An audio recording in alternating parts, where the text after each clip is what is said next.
Okay, it is 4 o'clock. I'll call the meeting to order. We'll start with the roll call from our deputy clerk. Mayor Sue Patterson, Present. Deputy Mayor Warren Dickert, Present. Councillor Harold Fleet, Present. Councillor Dave Hawking is absent, Councillor Carol Hudson, Present. Councillor Brandon Cable, Present. Councillor Susan Sackle. Present. Thank you. All members are accounted for with the exception of Councillor Hawking. Our land acknowledgement. As we work toward reconciliation with Indigenous people, we begin our meeting today by respectfully acknowledging that we are situated on the traditional territory of the Anishinaabe Nation, the people of Three Fires known as Ojibwe, Odawa, and Potawatomi nations. And further give thanks to the Chippewas of Saugeen and the Chippewas of Nawash, now known as the Saugeen Ojibwe Nation, as the traditional keepers of this land.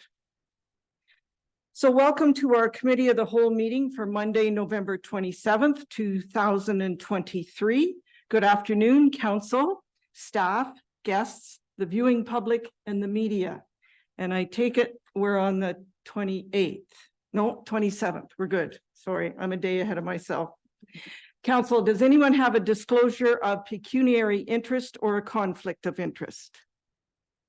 Seeing none, if one should arise during the meeting, you may declare it then.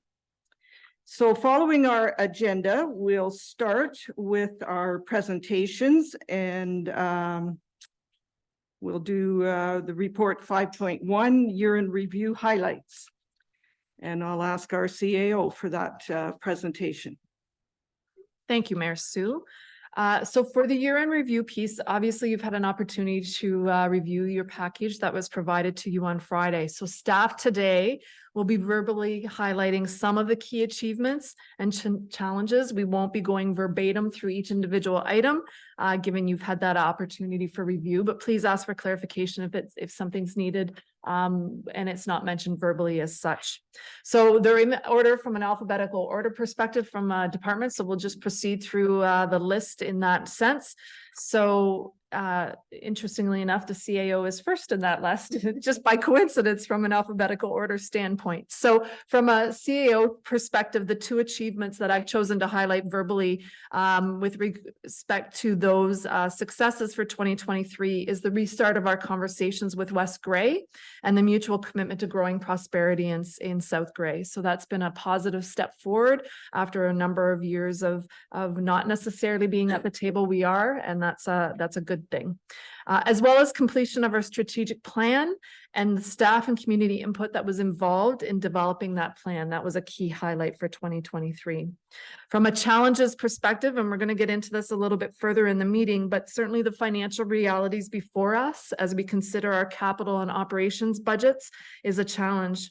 We're experiencing what I'm saying is unprecedented budget pressure as we deal with balancing investment in our existing assets and maintaining services with the available financial resources. So those are the three that I've chosen to highlight verbally. If there's any questions specifically about any of the other items, maybe what we'll do is we'll go through each area and then come back to questions if that's okay with council to do it that way.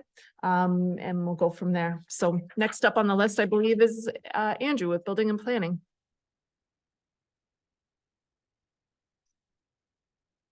Oops. Thank you, Your Worship and Council. Sherry. A couple achievements I'd like to note is the registration of the subdivision agreement at the start of the year for Saugeen Cedar Heights West. We've issued about 15 permits up there as it stands now, and starting to see the influx in units being added to our supply in town. We issued about 115 permits this year, which is in line with the COVID years, which had seen an increase. So happy to say that that is still continuing. And a lot of our permits are a lot more complex than previous years. We're not just seeing houses anymore. We've got a few more complex buildings. And finally, on the achievements piece, we celebrated the retirement of a longtime valued member, Brenda Getz, while also onboarding and bringing on two new staff in a new plans examiner and building inspector, Jordan Whitmore, and Sandeep Kaur, our planning administrator. I say that to say, you know, the department had a lot of change in staff while still maintaining and offering the same service without seeing any change to the public, which I'm proud to say. And a few challenges will be the demand on training. As you know, a lot of planning legislation has changed.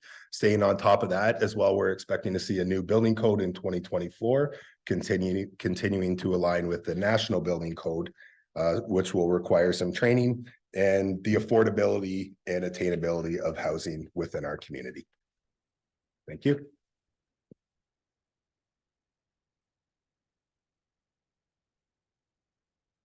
Okay, I put my iPad in a bad spot here.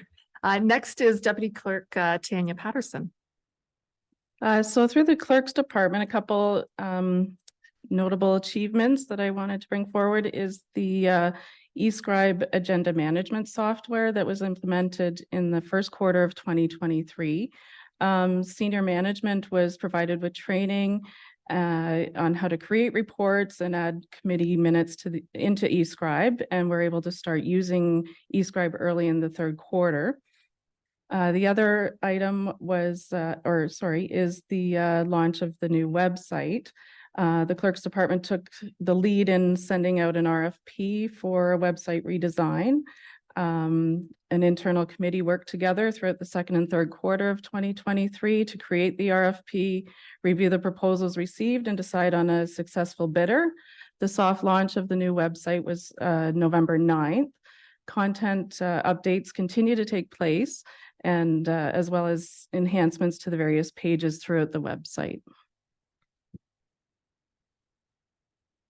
Good. Next is Chris Walker, Director of Corporate Services. Thank you. We had a new hire start in February. We had a retirement of Mary Ann, and now we have Trish in there. So it was a seamless transition for our accounts payable payroll clerk. We've updated further agreements for 5 years at the lower level of the medical clinic. So the next 5 years, we have guaranteed tenants in there. The service request portal that we sent out last September is now fully operational and fully used. And recently we implemented the enterprise leasing for light vehicles. You'll notice that we actually got one within 2 months of the time we ordered, and it's sitting out front for our building department. Our challenge is that we do not have enough dedicated staff time required to cover theater, building facilities, and or the new work order patrol software implementation on top of our regular jobs. And we've had a lot of staff changes for the maintenance and cleaning. I think we went through 5 different cleaners throughout the year. And then we have new financial statements occurring for 2023 that require our asset retirement obligations and financial instruments.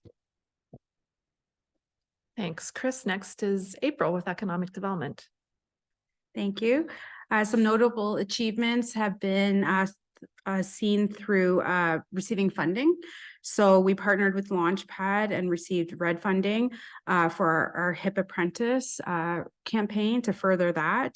So we're seeing you will be seeing some new videos coming out promoting local business people that are in the trades and why that's a good profession and why young people should consider that, as well as videos to support Launchpad as a whole, and what is happening there, why donate there, what field trips are, and what Launchpad has to offer.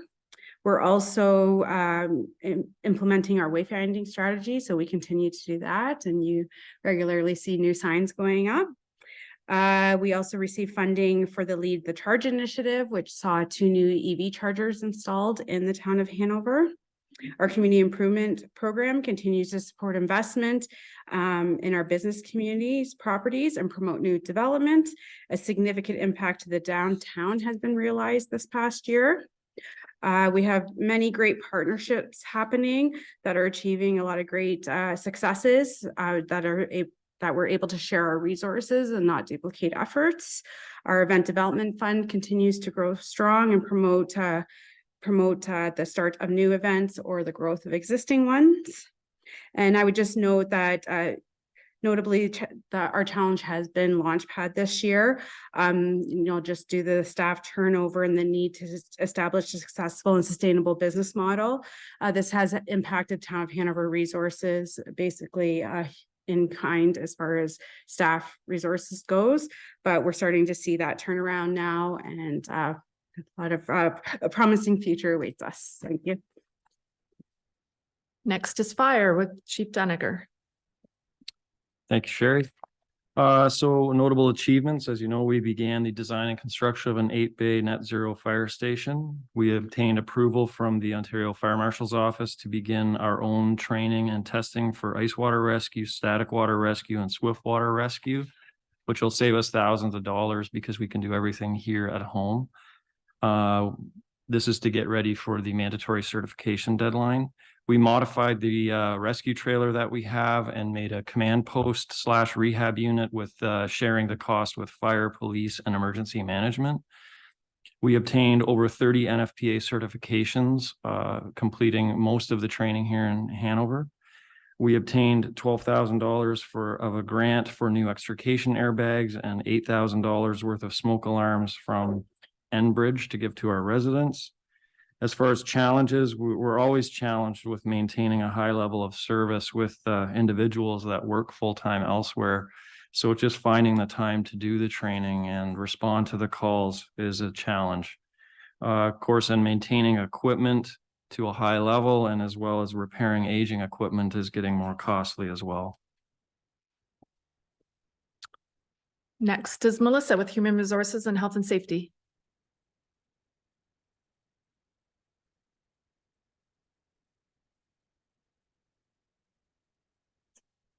Thank you.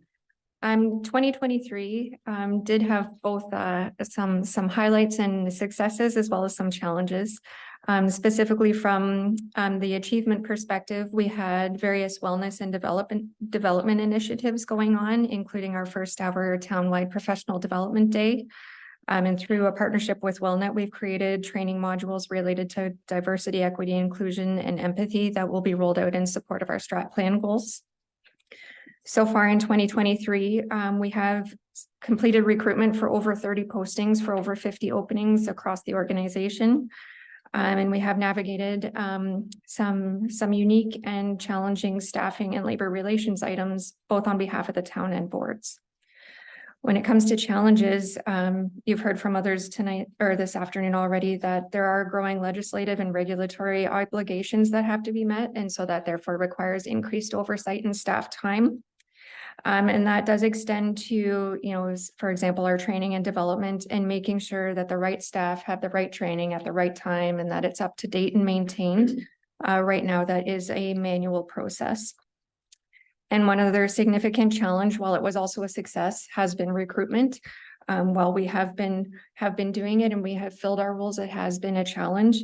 You'll see some statistics in the information provided to you this afternoon that it is difficult to source qualified applications. And then when you have those, it's a greater challenge to get them to attend their interviews and to accept roles and to stay in those roles.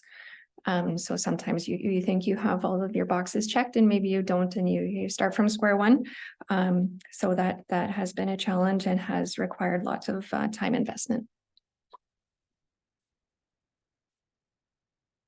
Thank you. Laura with Parks, Recreation and Culture is next.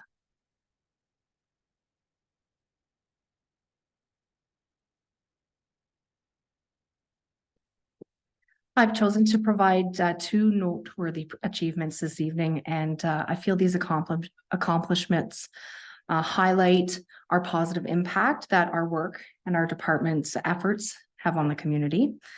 First is our 9-hole disc golf course at the Hanover Park. It's a great way to make efficient use of available park space.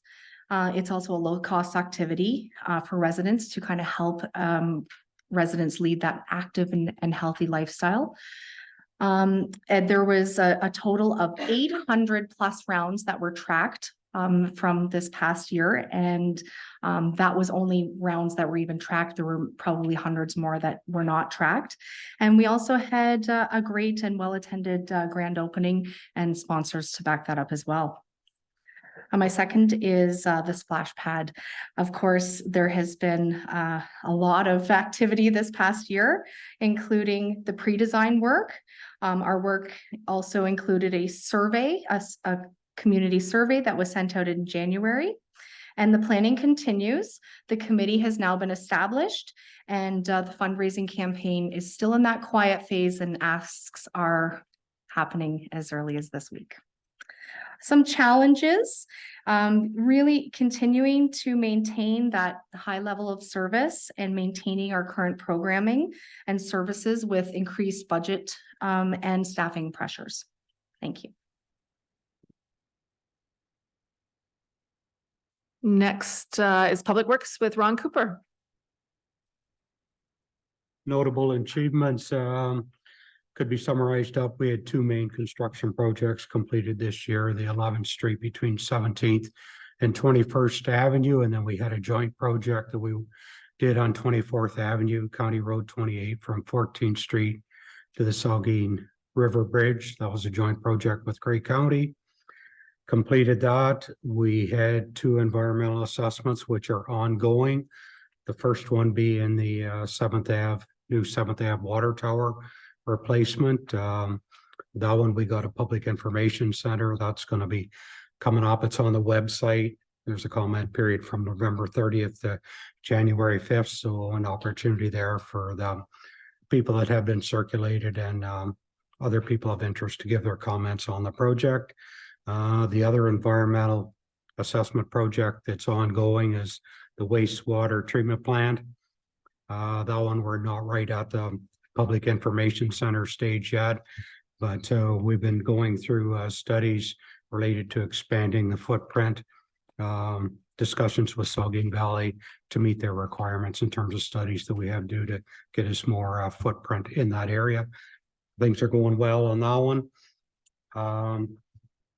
Challenges moving forward is it's previously been talked about the extensive costs that we're going to be into when we do the expansion of the wastewater treatment plant, getting into the $45 to $60 million range. Also, what we've noticed is increased costs of equipment repairs. With some of our older stuff this year, we were able to replace an older 2001 sidewalk machine, but that being said, we put some dollars into some other machines that are out there, 2007 and 2018. Sidewalk machines got a loader, I think it's 2003, and we put some money into that in terms of dollars, and even our compactor, it's a 2015, but it's still about halfway through its useful life, but with age comes increased costs of maintaining equipment. Thank you, Ron. Next is Police Service with Chief Noel.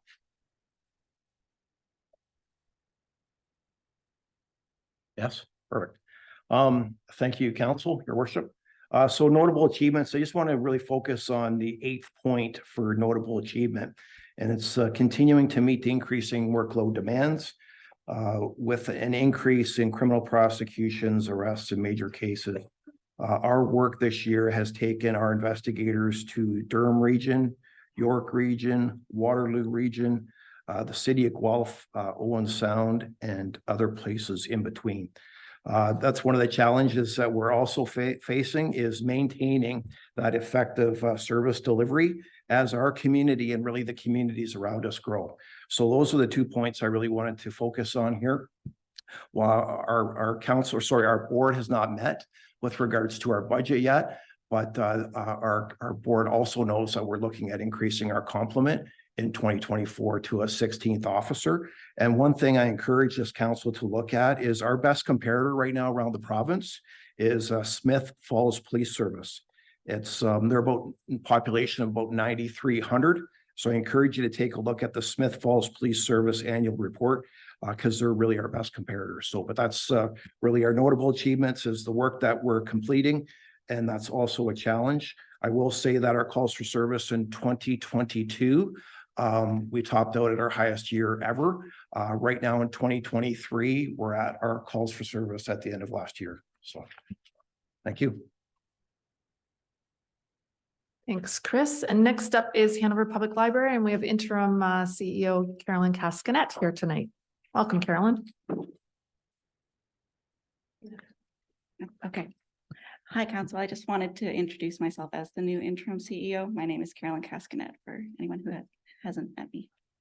The notable achievements for the library, we have a new strategic plan that we set out for the next 5 years to help us connect with the community and grow as a library. And I also wanted to point out our events. We've had a massive and successful book sale, which was commented that it was our best book sale so far. And we had people coming from the city to spend their money here at Hanover. And we also had our first poetry open mic, and we had the poet laureate from Owen Sound come, which I thought was a good achievement in helping cement us as a cultural location. The challenges of the library this year, we lost experienced and specialized staff due to retirement and resignation. And we have our space limitations, which restricts our collection development. When we buy new books, we are getting rid of good quality books. And our programs are selling out with waiting lists. We just don't have the space to hold them. Thank you. Thanks. Now that's everyone. And we did say if there was questions or clarifications, perhaps on something that we didn't highlight verbally, certainly through Mayor Sue, we would welcome providing any further clarification that you may have on those first number of pages. Council, are there any questions? Councillor Fleet. Thank you, Your Worship. This one's from Melissa. I was just wondering, what's the total amount of employees that the town employs? Do you have the total number? A good estimate would be about 180. How would that compare to other communities you have our size, like population wise, around the 9,000, like Chief was saying with policing like Smith Falls? I would say it depends. I'm seeing that all municipalities kind of structure themselves differently. They may have more full-time and less part-time. Each one is really set up kind of uniquely. Thank you. And Melissa, maybe before you leave, do you want to just clarify the 180 would include fire, correct? And it would include full-time, permanent, part-time. If you can just kind of clarify what that 180 includes. Yes, I should do that. So that would be including our volunteer firefighters, including Launchpad, library, police. And we do fluctuate. So in summer, it would increase from there, according to the summer complement. Okay, any other comments or questions at this time? Councillor Cable. Thank you, Your Worship. Chris, just wondering if you could clarify in the challenges you note about a stormwater management revenue stream for storm sewer user fees. Would you be able to clarify what you mean by that? We were looking at opportunities to bring in more revenue for the municipality. So we have water rates and we have sewer rates. Another rate that is done in the bigger regions is the storm sewer. So we were investigating that for the last while, but in order to get an actual storm user fee, you're going to have a stormwater management plan done for the entire municipality to justify the rates that you would be charging to each individual. Some do it based on a per property. Some do it based on the actual area that they have. So if you have more hard surfaces such as a parking lot, you tend to spend more because most of your water runs off and goes down into our storm drains. So this is what we're looking at as well, but it's very costly. In order to get that information, we have to get a plan done first. We are looking at Owen Sound. I know they put an RFP out there. We're trying to figure out what it is they were looking for. And we're going to piggyback off that and see what they have. And then I would check with Ron because he would have to see about getting a consultant in to do that kind of thing, similar to development charges, asset management plans, all those. So we were just looking at another stream of revenue that we could bring in. Okay, and that's not currently included in the budget? No, it is not.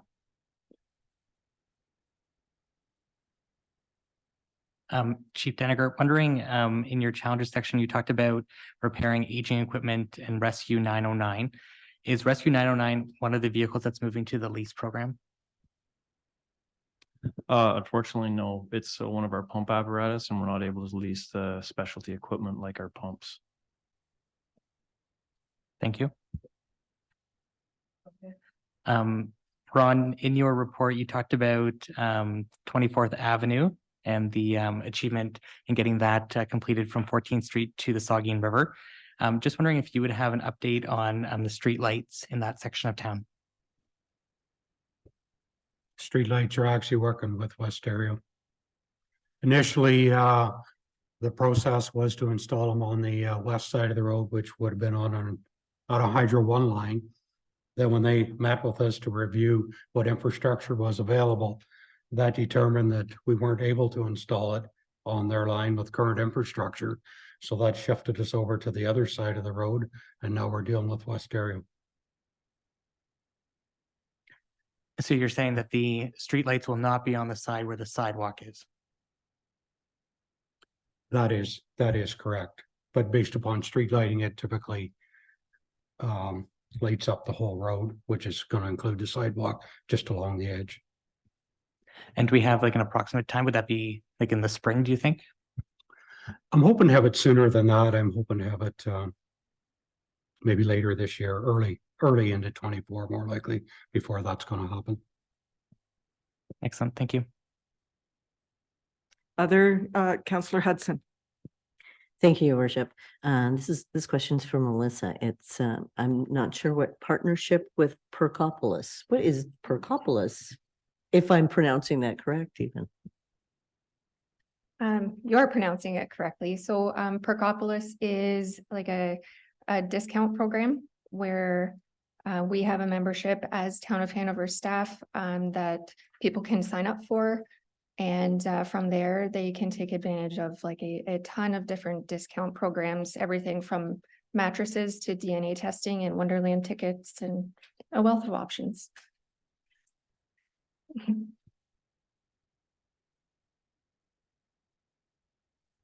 Councillor Fleet. Thank you, Your Worship. This is for our police chief.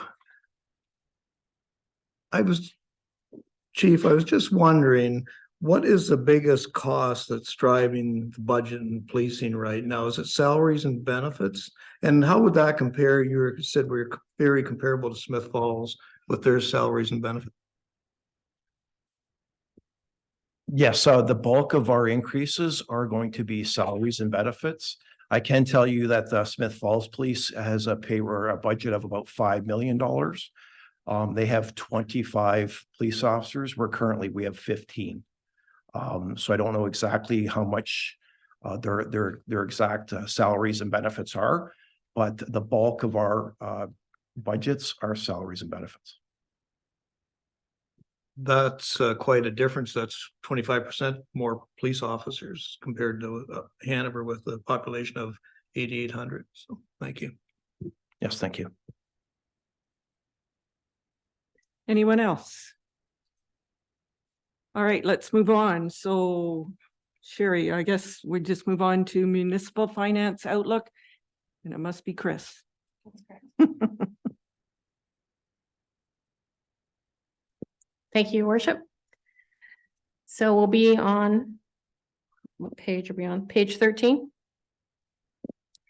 So as we know, for every $84,143, that is equal to 1%. No, we don't need it yet on the, that's not till we go to the TCA reserve. So for the operations budget, so every 1% is equal to $84,000 in levy. So some of the operation budgets, obviously we have a police increase of about 14%, which is equivalent to a 5.27% town levy. We have salaries and benefits that are going to equate to about 1.83% on our levy increase. We have preliminary insurance renewal. I said 6%. I was wrong. It's actually 9.5%. The 6% was the inflation on our property values that have gone up 6%. So that'll be another 22,000 over what I'm actually telling you tonight. The new borrowing for the fire hall, as per our long-term borrowing policy, strategic plan initiatives are being included. Utilities on page 14, I show you a chart there under chart 1. It shows the utilities for the past 2019 to 2022. I put in there the 2023 year to date. At the rate we're going right now for water, we will be around the 74,400, which is almost 20,000 over 2022. The natural gas will be about 164.3 based on the current year to date. And the hydro will be about 961,000 based on the current rate. Those rates, as I mentioned, water is only up to the end of September, and the natural gas and hydro is up to the end of August. They're always like 2 months behind by the time we get the billings. The current year-over-year inflation as of the end of September was 3.98, as for Ontario and Canada was at 4.186%. So the impact of operations without any other boards, organizations, police, etc., is about $537,900 increase over 2023 just for the town portion. And of that increase, it's mostly impacted on the table 1, which is just below that information. So what we're looking at right now is our current draft, an increase of over $1.988 million or a 23.63% increase, with $1,043,000 on operations and $944,800 in capital just from taxes. This would equate to about $216.40 increase for every 100,000 of assessment. As we know, not everyone has $100,000 homes. You're looking at 161, 200,000, those kind of rates. The following table, table 1, I've showed you. I've highlighted in a cream color the police, library, landfill, SMA, SMART, SVCA. These are budgets that we as municipal council do not get to change. All you can do is send back and say, no, make a change. So based on those increases, it's already at 505,300 increase or 6% on our levy, which when you put it into our assessment and do the tax rates, it works out to about $46.05. So if we do nothing for the town and absolutely don't give any raises for wages, benefits, don't do the fire hall borrowing, don't increase insurance or utilities, which we don't have a choice. We have no choice, that has to go up. You're still having a 4.71% impact to a ratepayer. So when they're paying their taxes, they're going to be paying 4.71% more, whether we do anything or not. So I've highlighted in cream so you have an idea which is the town and which isn't. So the part that isn't highlighted works out to about $491,500. So of that amount, I told you earlier that we need, our portion was $537,900. Of that, $491,500 is actually attributed to wages, benefits, debt, insurance, and utilities, which you cannot change, which leaves us about $46,400 in operation changes that we could actually do in the budget for 2024. And that's also taking into account all the strategic initiatives, with almost 80,000 of those initiatives coming from taxes. But we also have additional revenues coming in, so that offsets it, so we can get it down to the 46. So I just wanted to show you, paint you a picture that it's pretty grim out there. It's very expensive to run all the services that the town is currently providing. The capital budget also requires an additional $944,800. Long gone are the days where you would do a section of road where it would be $1 million. It's closer to $2 million now to do a piece of road. So with these changes, that's an additional 11.23% on the levy just from capital. And I've given you on page, what the heck number is that? Page 15. I've given you an overview that strategic plan initiatives and the long-term borrowing and all that has been highlighted. So if you would like to go to page 29 to 30, we can look at the proposed capital. And I've highlighted in colors so that it would make it a lot easier to see that. I don't know, Lindsay, can you get it to page 29? Okay. For you on your iPads, if you actually press in the middle, you'll get a menu, and at the bottom, you'll see you're on page 15, just stride across and take it right to page 29. It'll make it easier on your iPads. So the ones highlighted in blue represent all the strategic plan initiatives that we have in our 2023 strategic plan. The ones highlighted in yellow are actual growth assets, which means they're not part of our asset management plan at this point in time. So they're not part of our replacement costs that we are putting funds away. Anything highlighted in green is basically a brand new asset, which now will have to be brought on top with the growth assets to our asset management plan.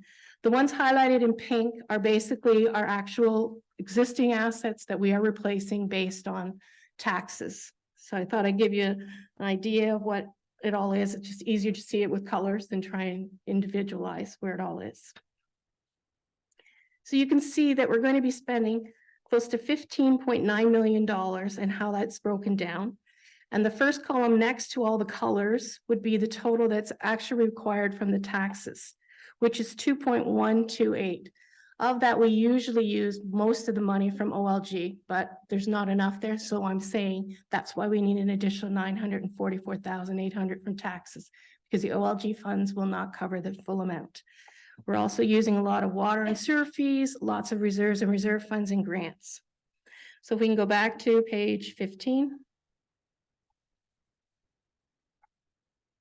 That's just a quick summary of the capital there for you. Is there any, did you want to do the 5-year capital at this time, or did you want me to just move on and do that after Sherry? Well, I would suggest, Chris, you just keep going, because then we can deal with 5-year capital when it's most appropriate near the end, if that's best. All right, so on page 15, we're now at the status of the Hanover reserves and reserve funds. Basically, this is based on what it should be at the end of 2023 based on your budget that was provided earlier this year. Of this total of $16.4 million, $2.8 million of that is basically in shares and not liquidable cash. Almost 3 million, I should say, it's 2,994,000 is not for town, but other boards and smart gas tax. 6,565,000 of that is also for the user pay budgets, which is water and sewer, which leaves us about $4 million for the town purposes, which currently has over 1.1228 of the amount available earmarked for 2024 assets. You'll see that we're using 1,069,500 from general reserves just to offset some smaller capital items, strategic plan initiatives, and just one-time operations. Whereas we're actually using for capital reserves of 625, and the reserve funds is 1.4 million. Most of that is your water plant for the new tower and the SCADA system for wastewater. Some financial opportunities for 2024 and beyond is the fact that the Ontario Municipal Partnership Fund, or the OOMP as we call it, actually is going to be higher in 2024 than it has been. 2013 was 2,086,000, and in 2024 it's back up to 2,055,000. So we actually have 125,900 more in revenue coming from this OOMP funding than we did in 2023. So that's good news. We will continue to do the infrastructure levy of 2.5% of the previous year's levy, with most of that 1.5 going to our TCA, our tangible capital asset reserve fund. And then we also are looking at possibly using some of the OLG funding to increase this tangible capital asset reserve fund to be more in line with what the asset management says that we should be putting away each year. And I'll go through that in more detail with you with the spreadsheet that I've given you, so you have an idea what I'm talking about. And the OLG funding is to remain at the 2023 level, with 116.5 of it possibly to go to the TCA reserve fund, with the balance going to cover our capital. These last two bullet points are based on our TCA reserve fund that I'll note later in this presentation. On the next page, 17, you will see the OLG funding from 2017 to 23. Obviously, we know when COVID was. You can see around the time COVID hit, 2020 to 2021, and it's slowly getting back there. As of today's date, we have received 947,000 of our 1.3 million that we've budgeted. To reach this final quarter, our target has to be a minimum of 353,000 approximately. I went back to the average for 2018, 2019, and 2022, which are our years without any COVID impact. And we usually would get in about 317,500. So we may be short by 35,400 in 2023. So this is the reason why we've kept the figure for OLG at the 1.3 million for 2024. The TCA reserve fund is an option that could help to adhere to our asset management plan requirements and create future sustainability for capital requirements using OLG funds on top of the annual contribution.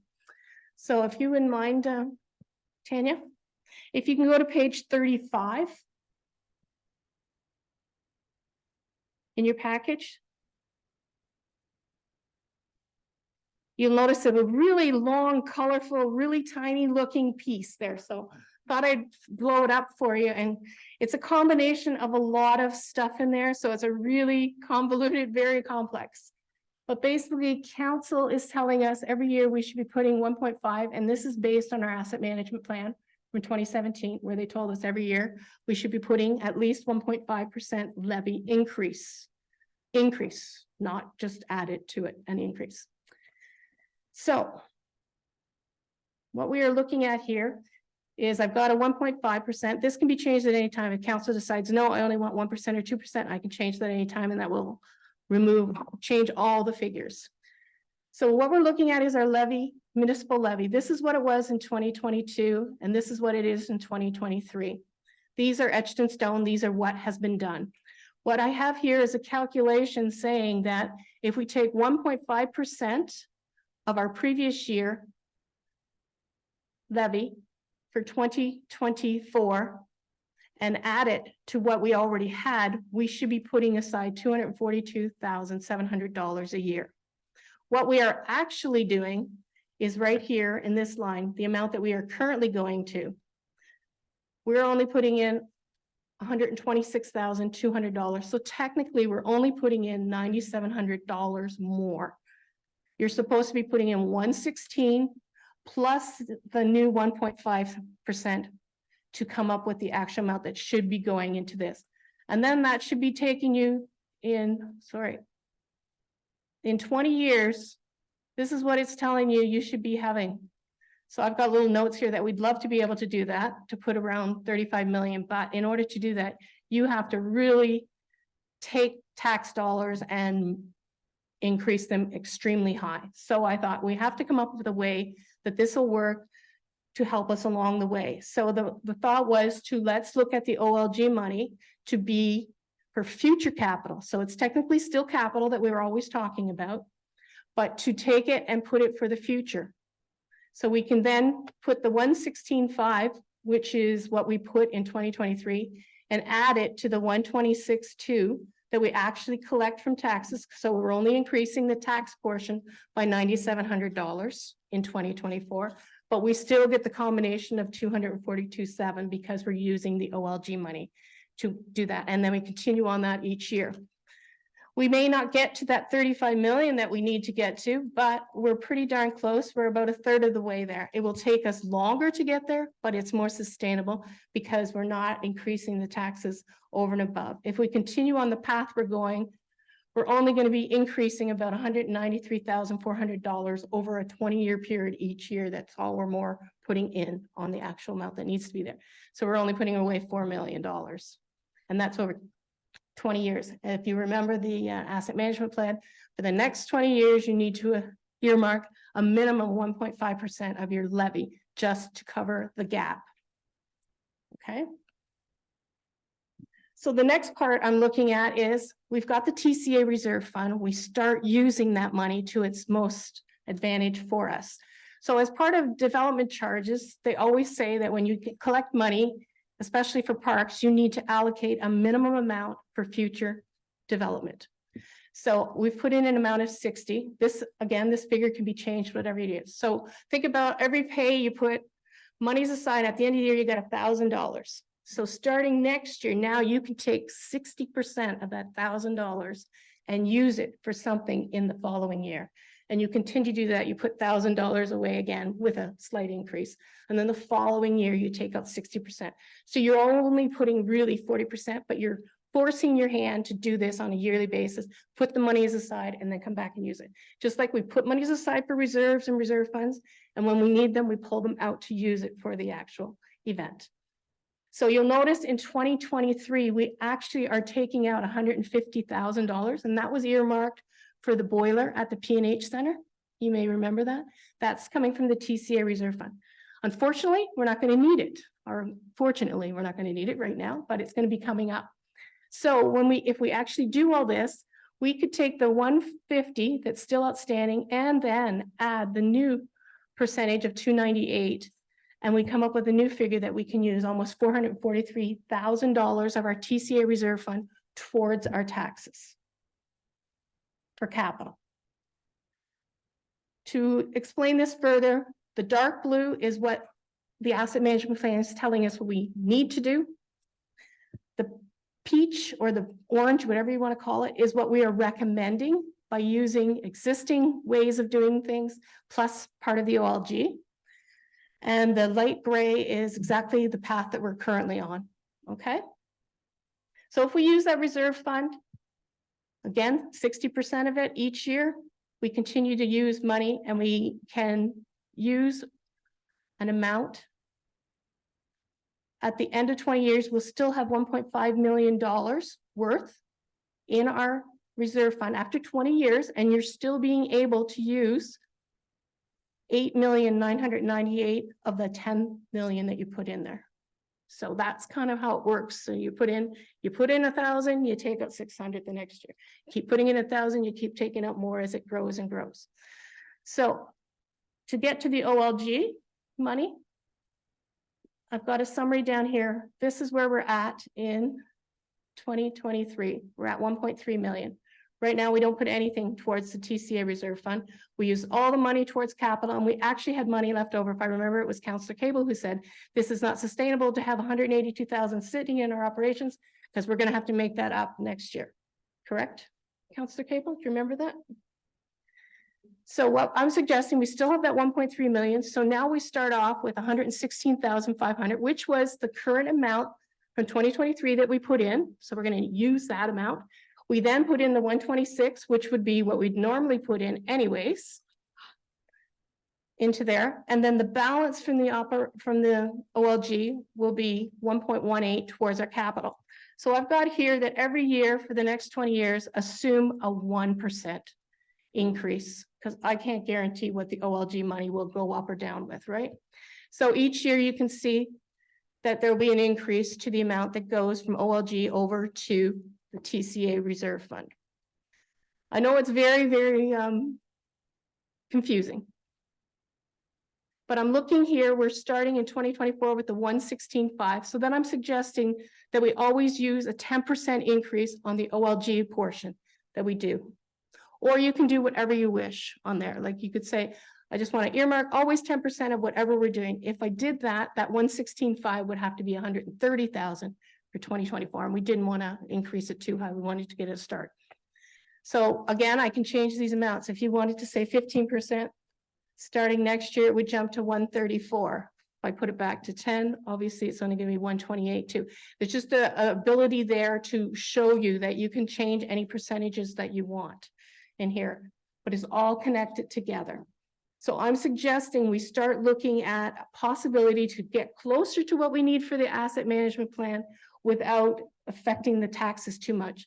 In order to get to those tax amounts that is really required, we would have to have growth of 1 to 3%, and all of the growth would have to go to that. And that's not what we want to see happen with all our growth. We want to put it to other areas than just for capital.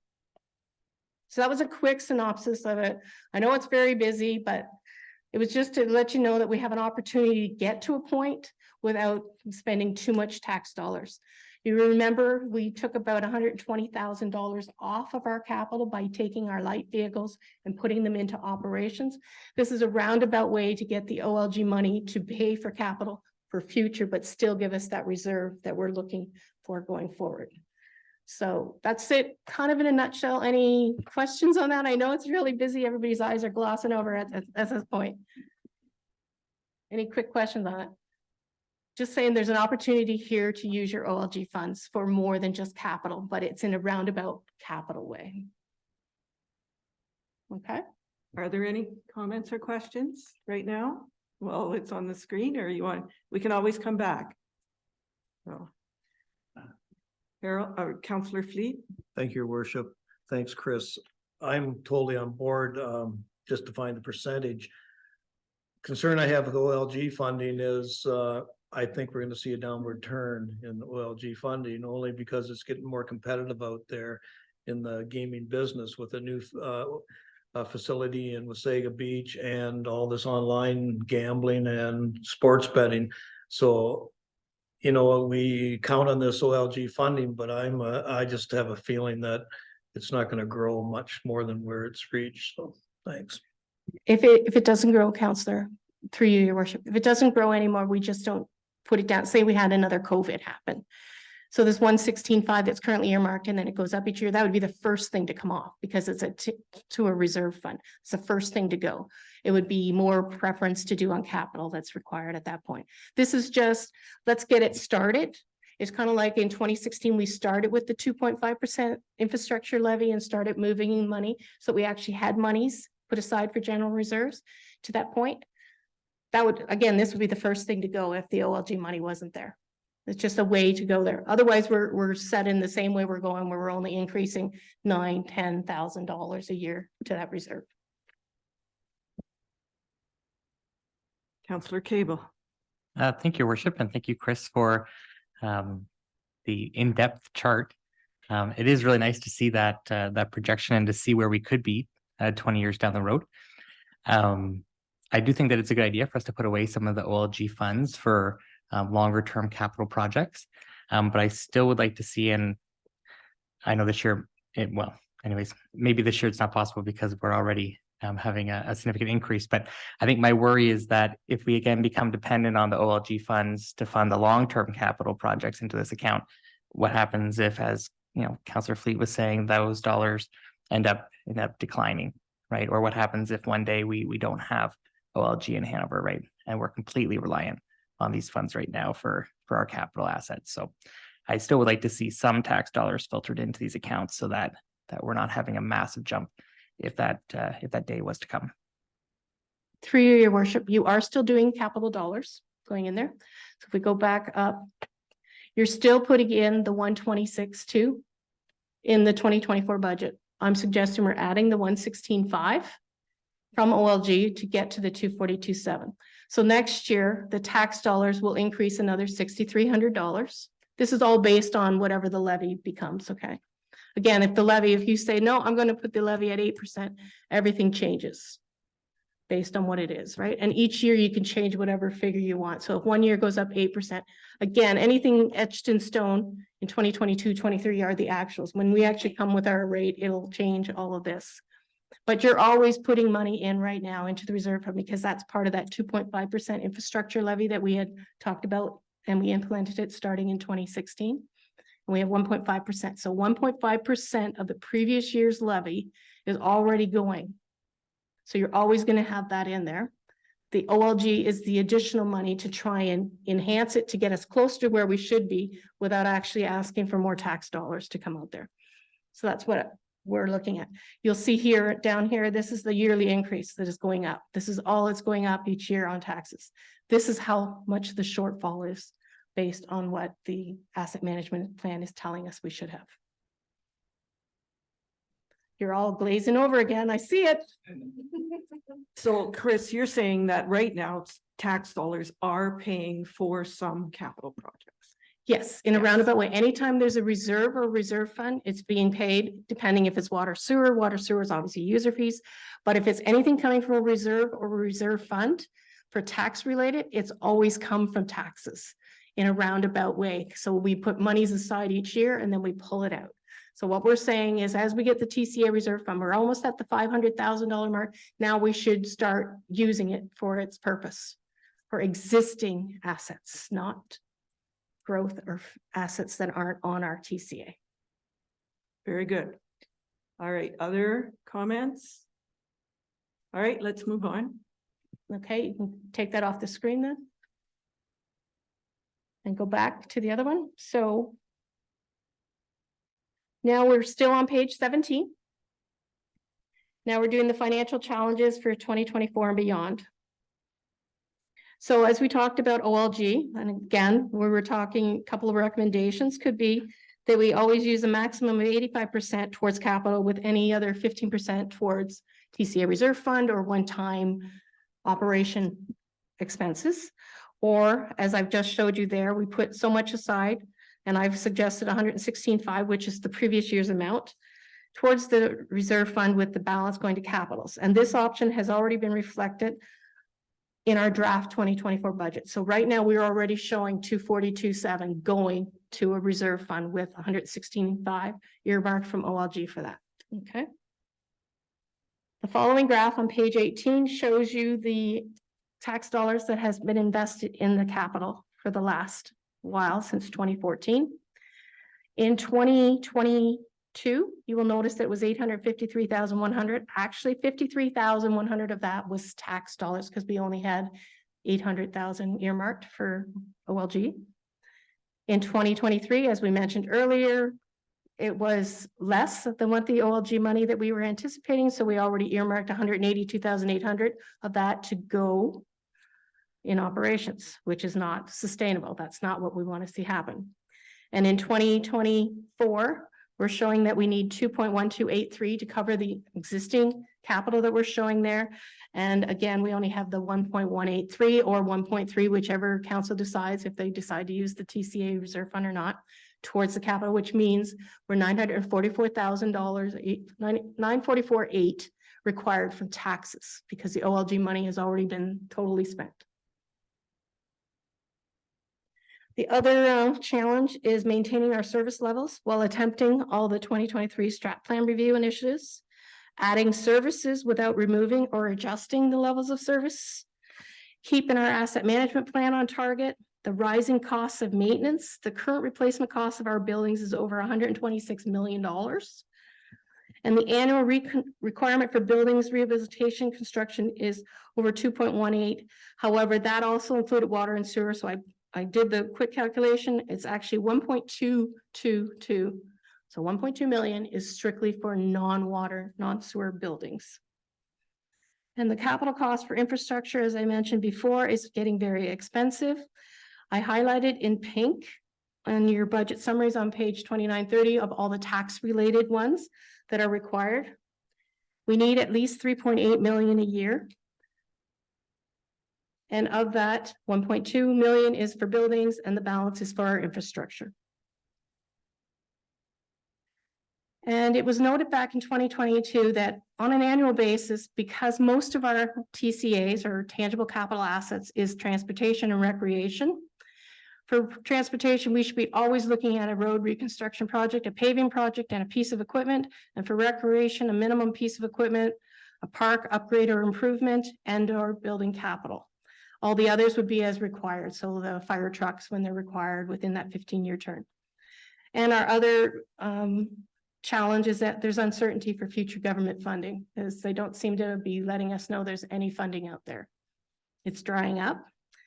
So the next chart is based on our 2023 budget and how every time we collect $100 from the resident, so chart 5, it shows that we actually get to keep $64.73 of that.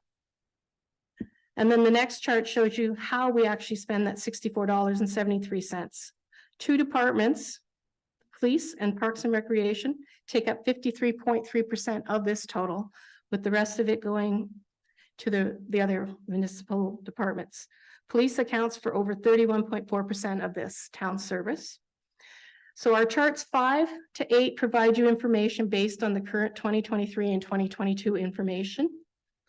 So the next page just is a summary based on their average residential assessment of $219,944. So they're paying over $3,325, of which the town gets to keep $2,152. The rest goes to the schools and the county.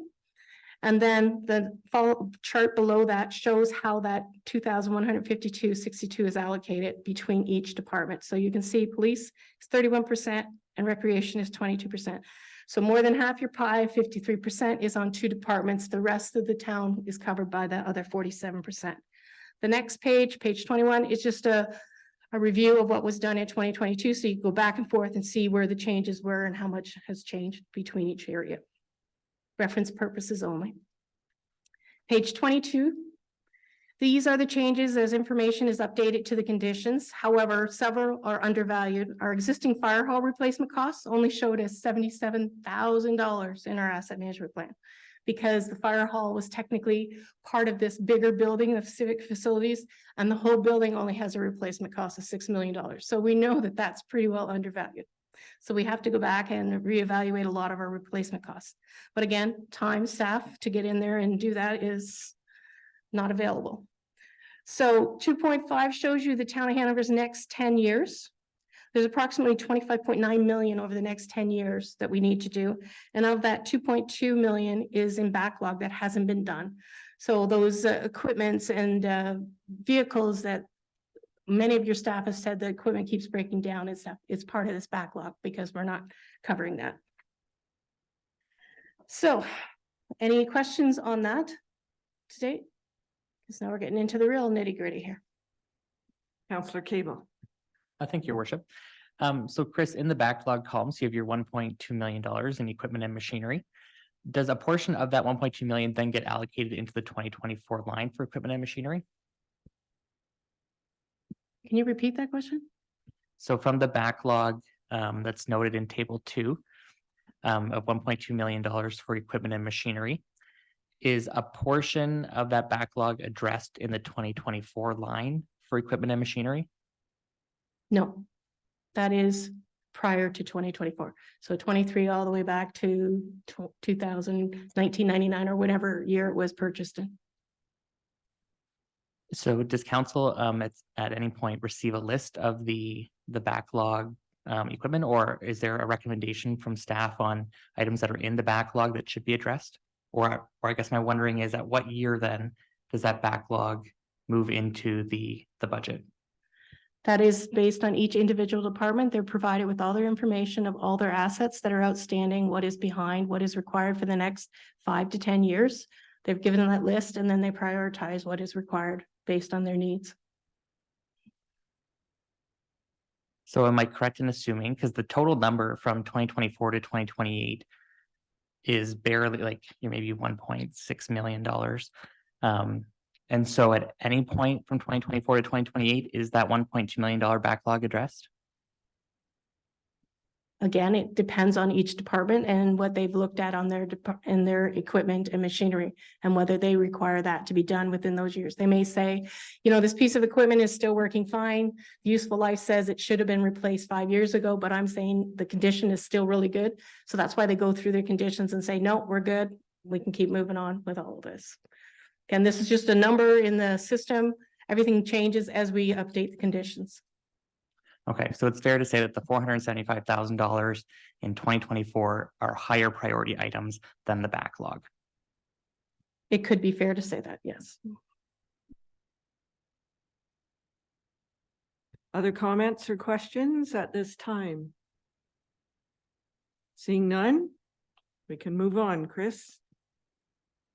Okay, before I lose everybody with the glazed over eyes again, I tried to think of a way to put the levy assessment and tax rate information into a more relatable scenario for people out there so it would be easier to follow. Yes, I've given you the definitions in the policy, but you're probably saying, okay, that doesn't tell me anything. So I'm going to go and give you an assumption here. Assume that you have an event that costs you $100 and you have 10 people to share the costs. This would equate to $10 a person. So 100 divided by 10 is 10. If you now have 100 people to share that exact same cost, the cost per person would drop down to $1 from 10, correct? Are we all on, like, variables of 10 are a lot easier to manipulate than millions and millions of dollars. But if your costs now increase from $100 to $120, you have a 20% increase, and your number of people remains at 10, the cost per person now increases to $12. 120 divided by 10, so that's still an increase of 20%. However, if you still have 100 people now to share that cost of $120, still a 20% increase. Their increase is now to $1.20 from $1, but still that 20 cents is a 20% increase to that many people. This same type of calculation is done for tax rates and assessments. So where the event costs would be similar to our budget levy that we have to collect, albeit that it's in the millions. And the number of people to share the cost would be similar to the assessment that's available to the municipality, albeit that's in hundreds of millions of dollars. So the cost per person would be similar to the tax rate required. The tax rate, however, becomes a decimal point because not everybody has the exact same assessment on each property. All property assessments are not equal, and therefore the tax rates established on the whole amount then gets divided by what your portion of that assessment is. So the cost of the event is our levy. The assessment is the number of properties or the assessment on each property that we require to come up with a rate. Hopefully that explains it a little better. Any questions on that? Because every time I kept saying it before, you know, if your assessment goes up and you still need the same levy, your rate would go down. It's basically the more people you have to share the cost, the less it costs you. Which means we need growth, we need more assessment to make it work. However, the reassessment of properties has not occurred in the province, but this is reassessment. We need growth, not just reassessment. With the COVID-19 pandemic, the assessment for 21, 22, and 23, and now 2024 will be unchanged. So it'll be based on what you would have paid for the house in 2016. This means that a home that was assessed at $100,000 in 2020 is still assessed at $100,000 in 2024. The average detached dwelling in Hanover for 2020 was $219,944, and it will remain unchanged. We have limited growth assessment approximately of about $15,960,000 or 1.9% over the 2023 assessment. That would provide us with $104,478 more in levy because now we have more people, more assessment to help us pay for that same levy, okay? So we're showing you what a tax rate, notional rates, what that means is you keep the rate the same. That gets us the $104,478. This is the rate that in the past, I always said, every municipality likes to say, I have a 0% increase to tax rates because I have all this more people that brought in more assessment, so I can keep my tax rate the same and bring in more levy. This is what the province has been doing for the last 4 years.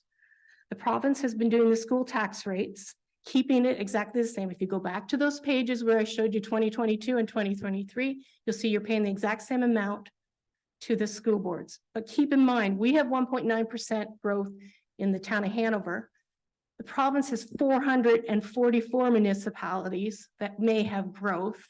So if they leave the tax rate the same and you have a lot more growth coming in, it will be similar to changing from having 10 people in your group to 100 people. So your costs go from $10 down to $1. This is why I'm trying to tell you that the assessment is very important. That's why the town of Blue Mountains is so much lower of a tax rate because they have so much more assessment. Keep in mind, they're paying the same rate at the county. So that's why they're always complaining that they're paying too much to the county because their assessment is so high. Okay, any questions on that? Just so you know, the school tax rates used to go down every time we would get a new reassessment. They would actually put their tax rates down so that we could absorb some of that savings that they would have provided to help offset some of the stuff that had to go because of the downloading that they do. But because they haven't changed their tax rate and they continue to say 0%, 0%. So I'm collecting the same dollar from you, but they get more money from everybody else. That's what's been really hard for us for the last 3 to 4 years, I should say. Okay, so the next steps. We're hoping to bring back a budget based on the same level of services for 2023. However, you have to keep in mind that there is already a levy increase of over $505,000 from outside boards, organizations, the ones that I highlighted in cream previously for you. I've highlighted them again in cream so you have an idea on that. Our current levy increase of 1.988 is showing, and that would be a 23.63% increase overall. Now, if you want the levy to be at the CPI of 4%, you've already reached that with just the outside organizations, whether you're looking at a levy increase, remember the amount of money you need to collect versus the tax rate, the actual impact to the person after they have to pay for that is well over the 4% CPI. At this point, it's already at 4.71. So I've highlighted In the chart below, table number 5, sorry, I said chart, it should be table 5. The ones highlighted between 4.5 and 5% is already where we're at, whether we do nothing for the town. This is just your outside organizations. We are technically right now around the 11% without any capital. This is just based on that chart from that previous page that I had shown you, that we already at 11.36%. So I've given you a chart to show you that if you want to decrease your levy down to a certain percentage, or you want to have a net impact, remember the net impact is the levy divided by the assessment available to come up with a tax rate times the average household assessment to get this impact. A 12% impact on a ratepayer is 32 cents a day for every 100,000. That's the highest I've gotten there so far for you. And you would have to come up with over $946,700 worth of reduction in levy to get to that point. So pages 25 to 28 is a summary, a real quick summary of where we're at. Keep in mind the titles on there is 2023 is what council approved. 2023 is the actuals. 2024 is our current version that we first get a department version, then we go through it with all the senior management, we go through and make other cuts. The next one that'll come to council will be the council review. And then once it's finalized, that's when it becomes council approved. So what we see there in some changes that I see under unassigned revenue, we have higher interest rates. So we've increased the income to go in there. For protective services, you'll see that the fire hall has an increase of 238,000. Again, most of that is our long-term borrowing requirements. And another ones that I'm looking at here. We'll see without the library, if we go to the recreation and culture, we're seeing an increase of over 191,300 without the library. And then of that increase, 8,200 is applicable to the theater, community hall, and balances to the recreation parks, facilities, and programs of 183,1. I bypassed the police because I already mentioned that before, that it was already a 14% increase. And then the last pages are obviously the capital budget forecast that we reviewed, and then the 5 years. 5 years are as limited staff time to update for the next 10 years. So that's why we only provided you with a 5 year, because the 10 years, in no sense looking at it, there's really nothing in there. We see it in the asset management plan, but they're not actually in the budget area where they're planning to do the most of it. So on page 31, we have future strategic initiatives, growth assets, and new assets, just kind of highlighted there for the next 5 years of general ideas of where we have changed it. On page 32, there's 3 projects that are showing up in 2025 that were technically in 2024, but we moved them to 2025 so that we could bring forward a different project for 2024 because of the area where it was at when we were doing the 2nd Street. For the fire hall, we decided to try and bring in the other one that should have been in to combine them all together as one for cost savings for engineering and for actual construction possibilities. So the 21st Avenue and 15th Street closed paving was $365. That was originally in 2024. And then the other one is further down about, it's 33006C028. It was for $1.2 million for 3rd Street. And then the other one was 6th Street A from 13th Ave to 15th Ave. That was just to be engineering for those. Those 3 projects were delayed, deferred, so that we could bring forward a different one from 2025 because of the timing of the fire hall development, in case you're wondering. The amount deferred is approximately $1.5 million versus the 1.7 million, I think it is, for the 2nd Street from 14th to 18th. And that's all we have for that. I'm sure you have a few questions, or you're still tired and going, what numbers? Are there comments or questions at this time?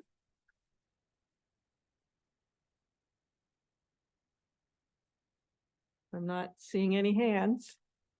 No directions?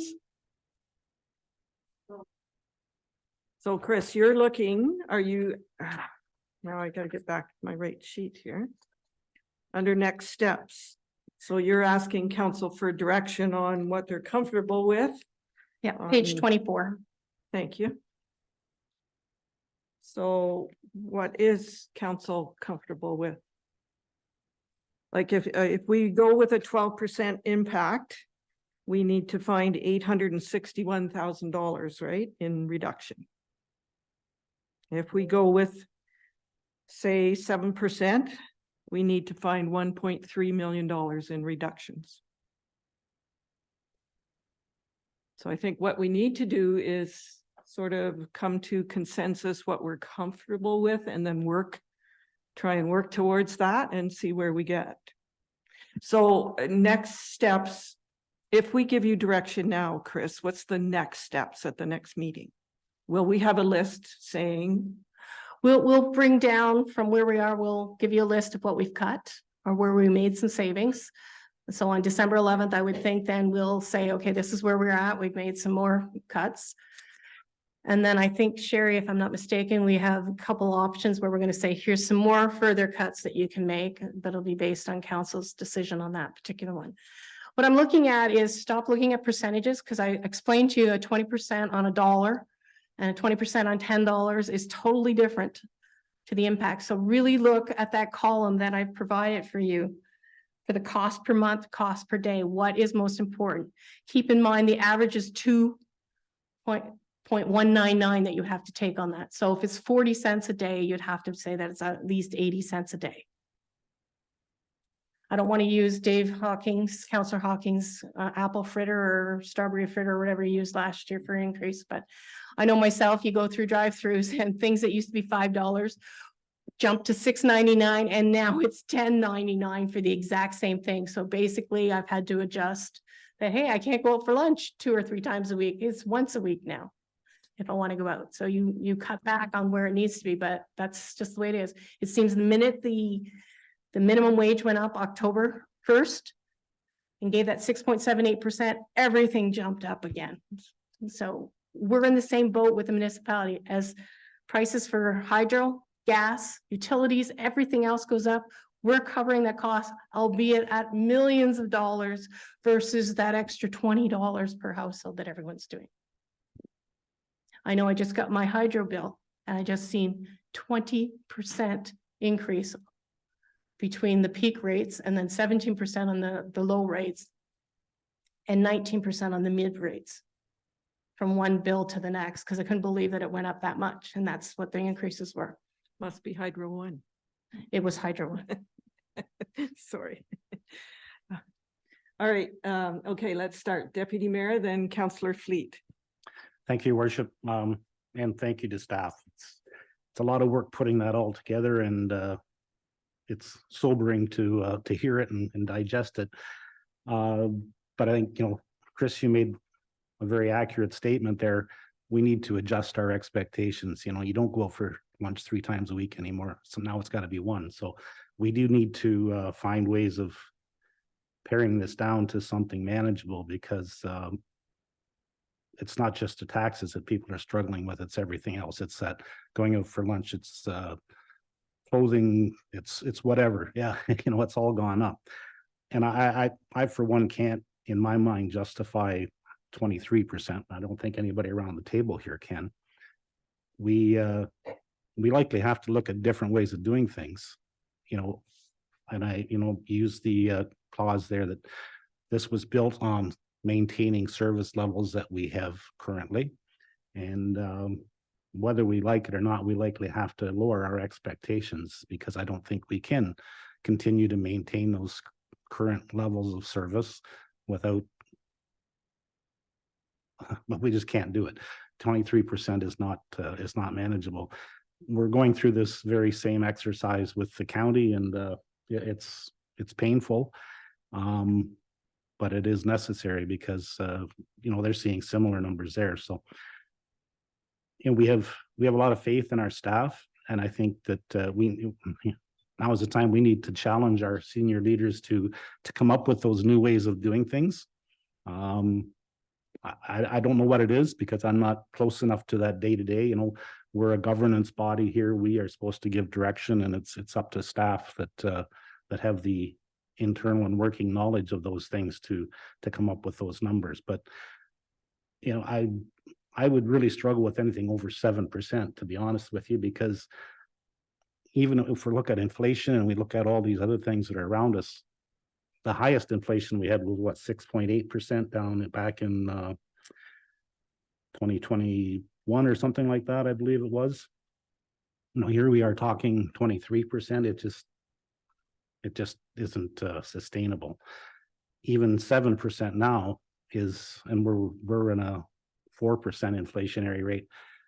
I struggle with how municipalities, governments in general, why are we, and I know we're seeing increases. I know that's a lot of what's driving it, but it just doesn't make any sense to me as a counselor sitting here or deputy mayor, whatever, to try and justify that in my mind. So I'm counting on our staff to come up with some creative ways of getting there. And I know back in my day of managing a group of people in a department, you know, every year they came to us and they said, well, you're going to have a 2% vacancy. Well, actually, they told us 3% vacancy rate, because when people leave and you always have this turnover, you don't replace them the day they leave. You actually have a vacancy time there, and they always use 3%. The other thing they did was they said every year you're going to have a 1% efficiency gain. You know, everything you do, you got to figure out a way of at least 1% of doing that better. I think those are the roads we got to start going down, and we have to look for better ways of doing things. We need to backfill each other. I know we hear quite often here how busy it is. I know it's busy. I know legislation changes, and that it is more complex when you have staff and trying to keep them where they need to be in training and things of that nature. But we also need to consider our ratepayers whose pockets we're in when we're trying to talk about these types of increases. And, you know, it says 19 cents a day at the 7%. You know, at $100,000 assessment, I think I figured it out. It's $5.90 a day is what the taxes are for. What is it? That's 19 cents a day for every 100,000 of assessment. I know, that's what I was just gonna say. So $5.90 a day for $100,000 assessment. So No. if your house is worth 200 and some $1,000, every day your taxes are gonna be $11, $12. Incorrect. Okay, I would. 19 cents a day for every 100,000 is the increase, I'm talking the total tax bill. the total tax levy. No, I'm saying if you want a 7% impact, it's going to be $68.56 a year for every $100,000. That $68.56 works out to $5.71 a month, or 19 cents a day. So if you're at the average, you're going to pay 19 cents a day for every 100,000. If you're at 2.19, you're going to go 0.19 times 2.19944. You're paying 41 cents a day for your average household. But you're talking the increase. I'm talking the total tax bill. And if there's a chart here somewhere that says it's $2,600 and some dollars, I believe, is the average. 2132, I think it was page 22, wasn't it? 2132 divided by 365 is how much? 2152.62 divided by 365 is equal to $5.89, and you're going to add 19 cents Correct. onto that. That's what I was saying. And that's for 100. They've already paid the $5.89. I know, but I'm just saying, this is what we're taking out of people's pockets every day. Correct.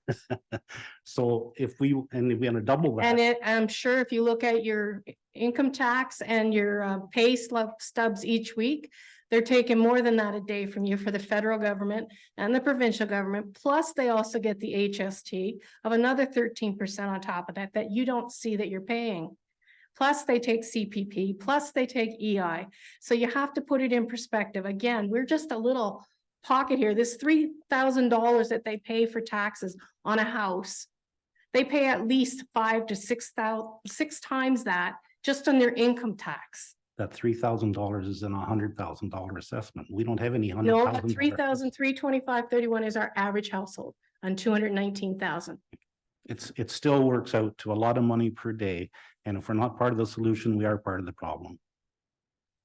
So that's my point. But again, we are limited on where we can collect. All we can collect is off the I know. property taxes. We Exactly. can't hide the taxes. Every time you go to McDonald's and buy a $5 burger, you get to pay 65 cents to the governments and you keep sending that money away. Again, just like I said in the tax rates for the province, they keep hiding that extra money that they get and saying, you're not paying any more to me, but they're getting more money because there's more assessment that they get, where you, as the municipality of the town of Hanover, do not get that additional assessment because we can't grow. We're landlocked. We don't have the ability to grow until you can get that. So until we get more assessment, it's going to cost you more to do all these services.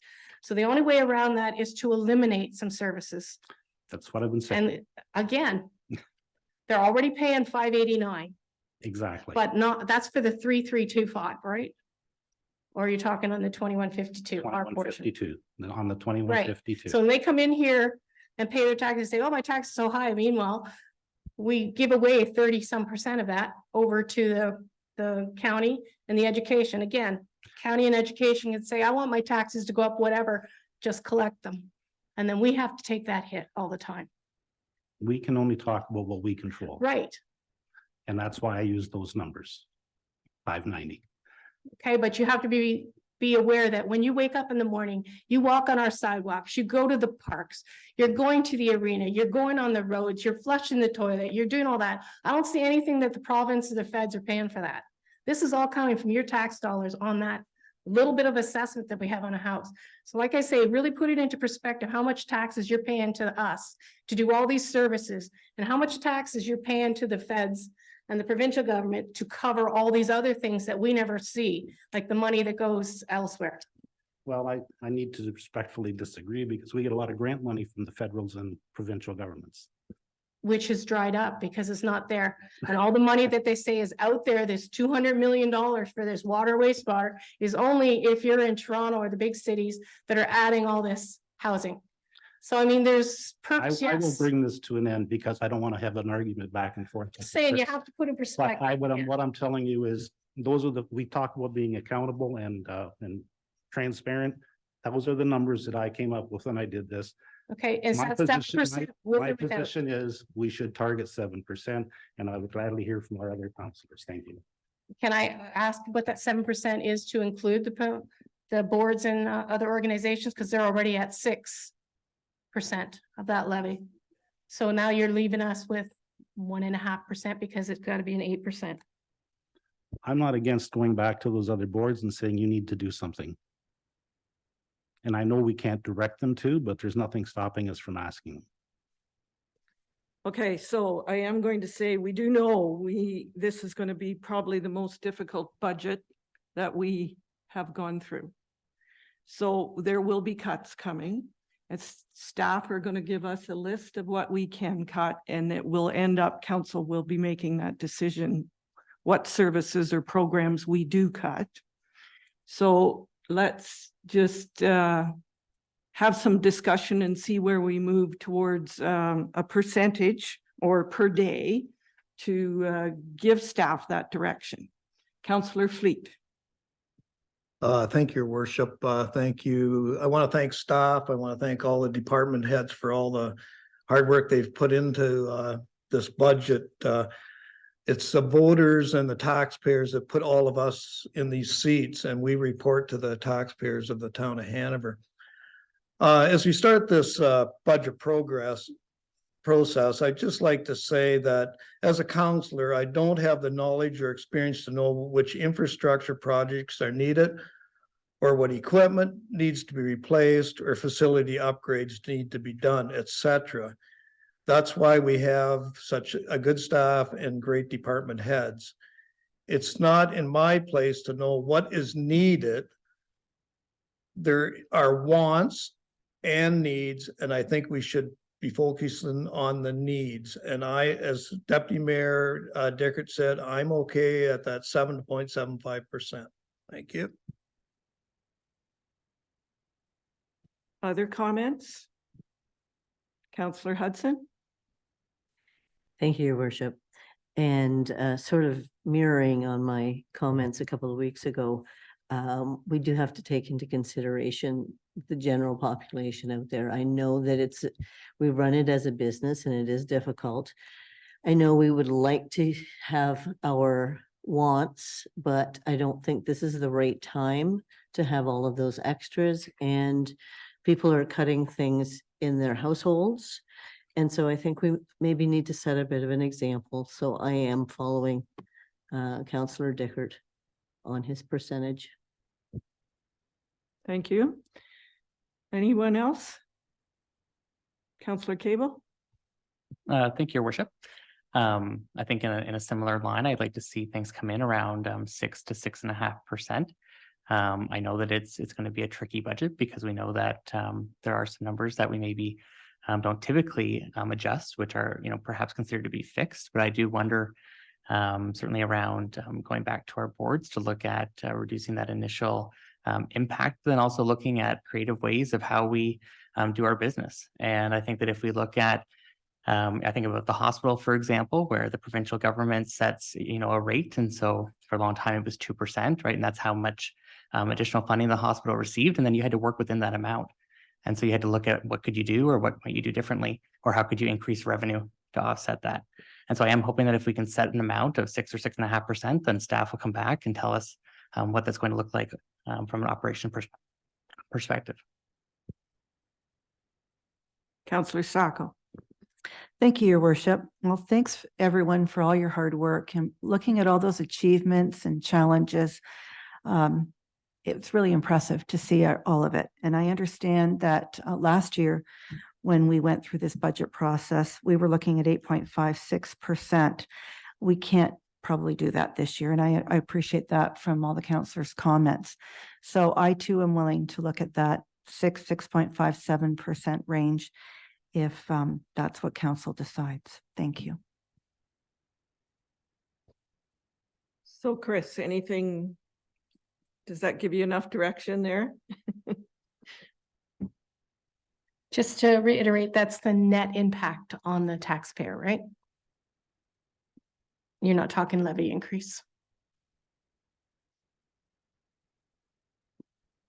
You're going by the day rate, month and day rate, right? Is that what you were collecting? Okay. Right. All right. So based on that, you're looking between 6% to 7%. We're either coming up with 1.3 million, 1.372 million, or 1.28 million to cut. So that will be, you will, if staff cannot make that suggestion or recommendation, we will have a list and it will be council's decision what items or programs or new initiatives we do not proceed with.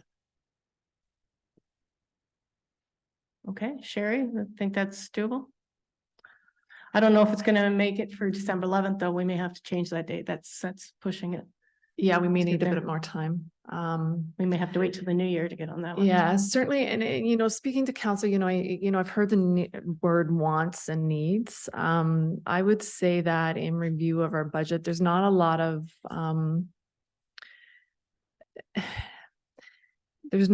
of extras in there that makes getting to this number simple. So I guess what I want to say is council needs to be prepared to make some difficult decisions as well. And in that, some of our projects that we've committed to that you see on our capital list that have tax levy impact may need to be delayed, as an example. Some of our strategic plan initiatives, we may have to rethink the timing of that.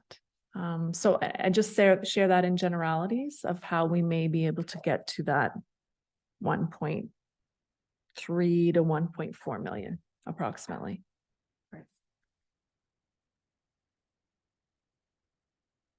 I can tell you every meeting I've been to in the last month has been very somber because everyone is going through this budget discussion, whether it's the conservation or the Board of Health or the county council.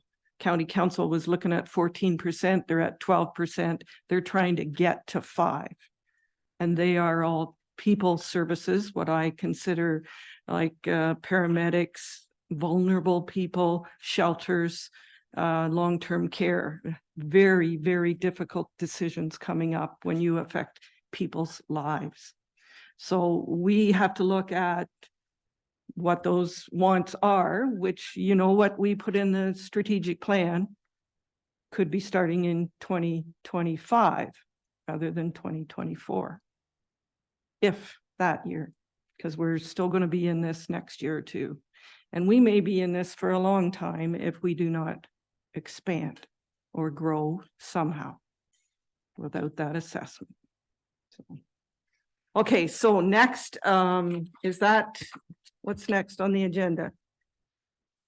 Sherry, did you want to do the strategic plan? Anything to update on that? Sure. Oh, Sorry, I didn't turn my, sorry. I think I closed, no, I didn't close Goodreader. So we are going to go to page, and I'm using my iPad and some notes here. So yeah, so it starts at page 36. And this really was an opportunity to provide council, sorry, I just got to get myself to the right spot. There we go. Was to provide council with an update of where we're at with strategic plan and detail some of the things that are included in the budget for 2024 consideration. So as you're aware, we have the 5 goals, and within those 5 goals, there are 56 actions, of which 33 of them, or 59%, were slated for 2024. So I'm going to highlight not all of them, but just some of the areas, specifically some of the key ones. And we're going to turn to goal 1. Sorry, and I'm just going to clarify, it was noted, but should we have listening public following along? If you see an O in the sheets or you're reading the package online afterwards, if you see an O in brackets, that means it's slated for the operations budget or proposed for the operations budget. And if you see a C in brackets after the number, it's proposed for the capital budget. So we're going to go to the goal 1, which is the safe and reliable infrastructure. So if you're council, if you're at page 38, that would be helpful. The 2 that I'm going to highlight here in the safe and reliable infrastructure areas under goal 1.1A, and that's the asset management plan and some further work that we have to do in that area from a legislation compliance area are things that is a $30,000 amount. Again, we offset that with some transfer to reserves. As well, when we go to objective 1.2 on page 39, we have a number of things here that are included. Oops, sorry, I skipped ahead a page when I didn't mean to. We have a number of things here within our proposed capital related to our strategic plan work, and that's the finishing of our EA for both the water tower and the wastewater treatment plan expansion, as well as the building of the new fire hall, which we know is currently underway. So this is certainly a big area of our capital budget for 2024, is continuing with those projects as such. We're going to move to goal 2, which is healthy and welcoming community, and that starts on page 41. One of the items that I would highlight here is in 2.1 C, and that's the food cycler option for organics is proposed in our operations budget at this point in time. And then in 2.2, which is on page 42, there are a number of initiatives here related to a splash pad building the splash pad, the physician recruitment. We heard them at our last council meeting and the delegation, and a request went out there, which we have included in proposed budget at this point in time. And sorry, I just was looking here. No, those are the 2 items there under goal 2. Okay. When we get to goal 3, which is strong and vibrant economy, and that starts on page 46. Again, some of the items we've got included here include our contribution to Launchpad. as well as our community improvement program under 3.1B. We've got a proposed $40,000 funding allocation there, which includes $15,000 from reserves to offset that amount. As you recall, we are aware that Grey County is not going to be contributing their dollars to that beginning in this year. Their 5-year term is up. On page 47, we talk to our HIP promotions, and a lot of these things are already included in our operations budget and are not new items, but that's our summer radio campaign to strengthen that, as well as a business competition to support entrepreneurship. We're going to move to page 49, which speaks to the mayor's breakfast and the dollar amount allocated there. And then the other item I want to highlight in this area is in 3.4 on page 50, and that's in regards to our hotel conversations and tourism plan. We have budgeted $15,000 in our operations budgets to deal with a tourism product, as well as to support some investigation we may need to do around hotel development. Then we are going to go to goal 4, which is balanced growth on page 52. And again, I'm just highlighting some key things, not going verbatim, as council's had an opportunity to review this. On page 52, this is where, in the balanced growth on 4.2 this is where we have included the development of a development charges bylaw. And again, we have proposed in our operations budget of $50,000 for that, with that being offset with a transfer from reserves. And then in the open and responsible government area, on page 53, we have our website and the annual hosting maintenance fees. Again, these are not new fees, but they have increased with our new website accordingly. So that's to improve our website. And then the other piece that I'm going to highlight here is on page 55, and that's just our organizational review that is recommended. And again, a $50,000 operation budget there to complete the review, with that being offset through reserves, as well as a learning module, which is going to improve some efficiencies from a training and learning tracking perspective. So those are again, the high level overview of some key projects. I'd be happy to answer any questions that council or clarifications that council may have after reviewing that document in its detail of our various strategic plan initiatives and the information that we've pulled together so far and the work that we've completed. We have started some things, and that's a good thing. Thanks, Sherry. Are there any questions or comments for Sherry on the strategic plan? Councillor Cable. Thank you, Worship, and thank you for the overview, Sherry. I think it's nice to be able to see this, I think, report card, they called it. And I assume that we'll come back to this more regularly. So it's nice to see that there's some work that's underway already on the strategic plan, and I look forward to seeing those updates as we go. One question is around goal number 5. So 5.1 talks about improving communication and customer service. And I know that it's listed down here in fall 2024, but item E talks about introducing a succinct and readable post-council decision report for a broad audience. And I do wonder if, and I know that it is commented that there perhaps is a lack of staff time, but it, I think, would be in our best interest to look at how we continue to communicate with the public, particularly now that there are not articles or reporters coming to council meetings any longer.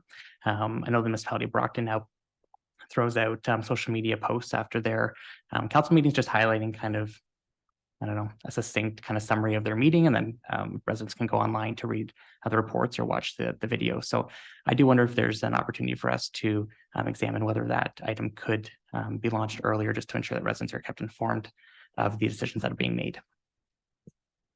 Noted. And again, when it says staff time, it just means staff time is what's required to make that happen. So that'll be something with the clerk's department that I'll have to speak with them and see if that's something that we can look at launching sooner, pending the other work tasks that they've got going on there and priority tasks.